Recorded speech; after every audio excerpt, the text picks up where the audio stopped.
The love between you and God. Mahal tayo ng Diyos, no? Sa bawat pagsamo natin sa ating mga panalangin, sa bawat pagdulog mo sa panalangin, pinakikinggan ng Diyos yan. Pero, tayo kaya? Minamahal kaya natin ang Diyos? Nakikinig kaya tayo sa Kanyang mga ibinibilin sa atin? Isinasabuhay kaya natin ang Kanyang mga utos?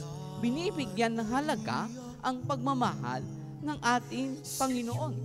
Kaya nga dalawang bagay ang ipinakita sa atin ni Jesus na magbibigay sa ating kalinawan. Ano nga ba ang tunay na pagmamahal?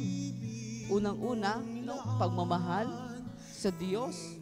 At ang ikalawa is pagmamahal sa kapwa. Minsan sino nga ba ang ating minamahal? Yung mga tao nagmamahal din sa atin. Di ba?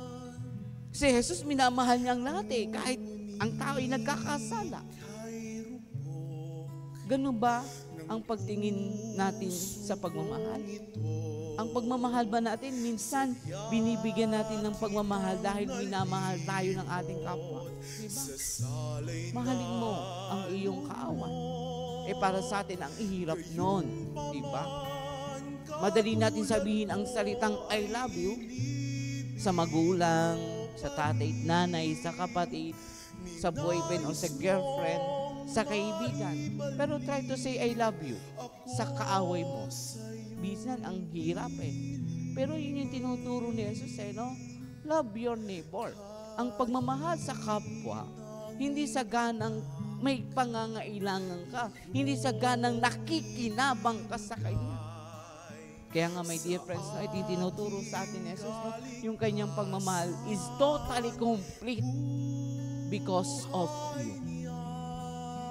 Ang pagpapako ni Jesus sa krus, ang kanyang kamatayan, ginawa niya alang-alang sa pagmamahal niya sa atin. Kaya nga again, remember, the word I love you is incomplete when you remove you. Dahil ang pag-ibig ay lagi itong merong patutungkulan. Ang pag-ibig laging meron itong patutunguhan. Kaya nga malinaw na sinabi ni Jesus ang pagmamahal laging sa Diyos at sa iyong kapwa. Huwag natin itong kakalimutan. Huwag natin questionin ang Diyos kung mahal tayo.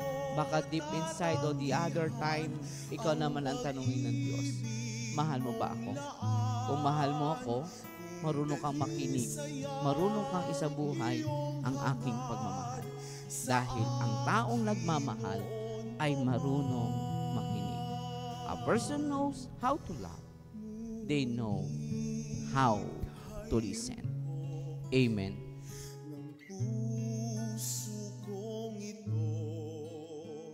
Sadya kitang nalimot sa